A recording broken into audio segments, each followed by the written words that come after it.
Eu cumprimento a todos com a paz do Senhor. Aqui é o vosso amigo, vosso irmão Mário Júlio, do canal Vivendo Pentecostes, e esse é mais um vídeo da série Os 50 Dias entre a Páscoa e o Pentecostes. Hoje é o estudo de número 11, o dia de número 11, e vamos começar com o tema Atos 2. O título desse vídeo é Atos 2, faremos mais alguns vídeos com esse capítulo, e Atos 2, ao completar-se o dia de Pentecostes, estavam todos reunidos num só lugar. Então, completaram-se o dia de Pentecostes, quer dizer o quê? Que passou os 50 dias, passou o tempo da primeira oferta, 50 dias contando, depois chega no último dia, oferta-se de novo ao Senhor, e é o dia de celebrar. Todos judeus, que eram descendentes de judeus que moravam em outras nações, vinham para Israel, vinham para Jerusalém, a cidade santa, e lá adoravam ao Senhor. Então, todo mundo estava lá para adorar o Senhor. Versículo 2, de repente, veio do céu um barulho. Mas notemos que quem ouviu esse barulho foi a igreja que estava reunida, semelhante como um vento soprando muito forte. Não sabemos se os de fora viram, mas... E esse som tomou conta de toda a casa. O som, esse barulho do céu, um barulho semelhante a um vento soprando muito forte, e esse som tomou conta de toda a casa onde estavam assentados. E aí eles perceberam o vento, o soprar do vento, e tomou conta da casa aonde eles estavam. Então todos viram distribuídas entre eles línguas de fogo. Todos eles viram distribuídas entre eles línguas de fogo, e soprou uma sobre cada um deles. Preste atenção. O vento vem sobre todos, o vento sopra sobre todos. Na congregação estão todos reunidos, o vento sopra sobre todos. Então quando você estiver reunido, o Espírito Santo ele está soprando aqui, está soprando ali, e ele sopra sobre todos.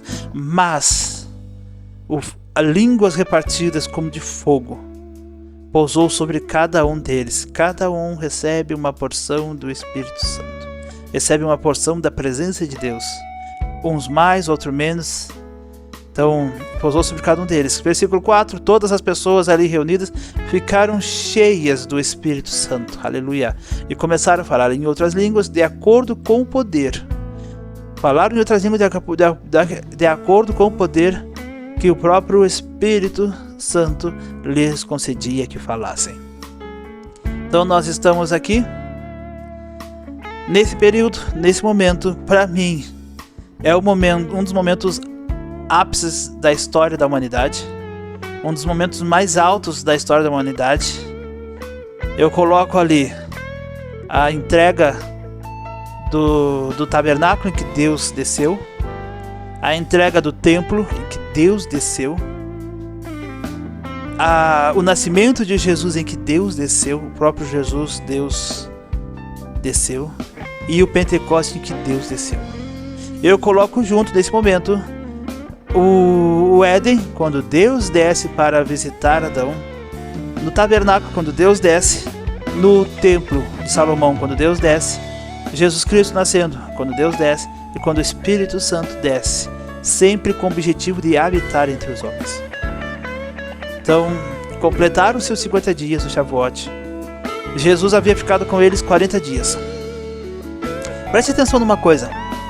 Uma vez eu trouxe uma mensagem na igreja um tempo atrás sobre isso. Moisés subiu o monte e ficou 40 dias lá em cima e deixou o povo sozinho por 40 dias. Quando ele desceu, o povo tinha construído um bezerro de ouro e estava adorando a um bezerro de ouro e desprezando a adoração ao Senhor. Jesus ficou 40 dias com os discípulos. Quando ele subiu, ele ficou 10 dias lá para mandar o Espírito Santo, para completar os 50 dias. E Paulo fala que Jesus ficou com eles nos 40 dias e apareceu para 500 pessoas aproximadamente. Calcula, 500 pessoas. Jesus subiu aos céus, 10 dias a igreja ficou esperando. Quando o Espírito Santo desce, estavam cerca de 120 pessoas. O que nós vemos nisso? Que em 10 dias, 380 pessoas disseram, ele não vai vir. 10 dias, 380 pessoas disseram, não há mais chance. 10 dias, 380 pessoas disseram, o meu negócio, a minha casa está abandonada e eu preciso voltar. Mas a promessa era, aguarde em Jerusalém para que se cumpra o período e eu mande o outro Consolador. E maior parte da igreja não quis esperar. 380 pessoas aproximadamente desistiram e abandonaram e não quiseram esperar. Mas 120 pessoas estavam lá, os discípulos. E mais pessoas, completando cerca de 120, estavam lá. E o Espírito Santo desceu. O Espírito Santo desceu sobre a igreja. Não era talvez como eles esperassem um Consolador, assim como João Batista prometeu um substituto e veio Jesus, um homem, veio Jesus sendo Deus, andando com eles, dormindo com eles, tendo necessidades físicas, fisiológicas, psicológicas, porque Jesus também implorou para que eles orassem juntos com ele. E agora não, o Consolador é diferente. Ele vem com o vento, ele desce sobre cada um como fogo, ele é o óleo da unção, ele é um amigo, ele é alguém que ajuda nas decisões, porque pareceu bem aos discípulos e ao Espírito Santo mandar Paulo. Então nós temos agora a terceira pessoa da divindade, de uma forma que eles precisavam conviver com esse Deus, com essa pessoa. Eles precisavam compreender e eles estavam começando a conviver de uma forma mais profunda. E a profecia de Joel se cumpriu. Esse foi o momento que a profecia de Joel se cumpriu. Logo após isso, Pedro vai falar sobre isso. Creio que daqui a 2 vídeos nós vamos falar sobre isso. A entrega da lei e a vinda do Espírito Santo, na mesma data do ano. Cumpriu-se a entrega da lei. A entrega da lei era algo para que o povo guardasse a lei do Senhor, o povo testemunhasse da presença de Deus e declarasse: nós vamos fazer o que Deus manda. E a vinda do Espírito Santo é descer sobre a igreja, o capacitador, descer sobre a igreja o ser, a presença, a personalidade divina em que faria que dentro do coração do homem brotasse um fruto que levaria a uma vida santa e consagrada ao Senhor. Esse é o Espírito Santo.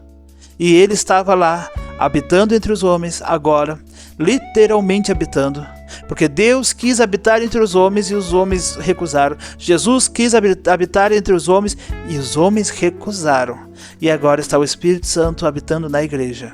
Só que como ele veio em espírito, como ele veio como um poder pessoal e capacitador, uma pessoa divina, mas de uma forma espiritual, agora, se eu recuso, se outra pessoa recusa, ele se afasta e age em outro. Ele age na igreja em si ao mesmo tempo. E todo aquele que dá espaço para ele, dá oportunidade para ele, ele se entrega, ele se revela, ele revela a presença de Deus, ele demonstra para essa pessoa o que é uma vida santa e capacita essa pessoa a viver essa vida santa. Nós somos capacitados para testemunhar de Jesus Cristo. Nós somos capacitados porque Jesus disse: ficai em Jerusalém. Quando sobre vós descer o Espírito Santo, aí estarei prontos. E eu creio que após nós sermos batizados com o Espírito Santo, estamos prontos, capacitados para testemunhar com poder e autoridade. Eu já disse no outro vídeo que quem não é batizado com o Espírito Santo pode testemunhar, deve testemunhar, tem a ordem para testemunhar. Só que com o batismo do Espírito Santo nós estamos muito mais capacitados. Temos muito mais acessibilidade ao ouvir a voz do Espírito Santo e poder obedecer. Hoje nós vivemos na era do Pentecostes, e isso é muito importante, e a igreja se dá de conta disso. Vivemos na era do Pentecostes. A época da lei já passou, a época de ter que levar para um sacerdote uma oferta e sacrificar Jesus Cristo já foi sacrificado, Jesus Cristo já ressuscitou e Ele mandou o Consolador. Deus está no seu trono, Jesus assentado à destra do Pai. E aí nós temos o Espírito Santo operando. E eu lhe digo, quanto melhor for a sua convivência com o Espírito Santo, melhor vai ser o seu cristianismo aqui na terra. Muito mais próximo de Deus você vai estar. O Espírito Santo, ele deseja. Ele é o ser que diz assim, ó, eu sou aquele que vai atrás do perdido. Eu sou aquele que não permite que quem está na presença de Deus se perca. Então você só vai se perder, você só vai se afastar de Deus, você só vai se afastar da presença de Deus se você se afastar do Espírito Santo. Enquanto você tiver relação com o Espírito Santo, intimidade com o Espírito Santo, uma vida de leitura da Bíblia, de oração, de adoração, uma vida de entrega totalmente a Deus, o Espírito Santo não permitirá que você se afaste da presença de Deus. Não há nada que fará você se afastar, não há nada que fará você se entristecer espiritualmente, mas sim, o Espírito Santo vai lhe capacitar, além de manter firme, manter em pé, manter seu testemunho fixo, sem desmorecer, sem se entristecer, sem diminuir a sua vida espiritual, mas ao contrário, capacitando para você testemunhar, para que outras pessoas venham ser capacitadas por Deus. Esse é o meu estudo de hoje. Amanhã vem mais.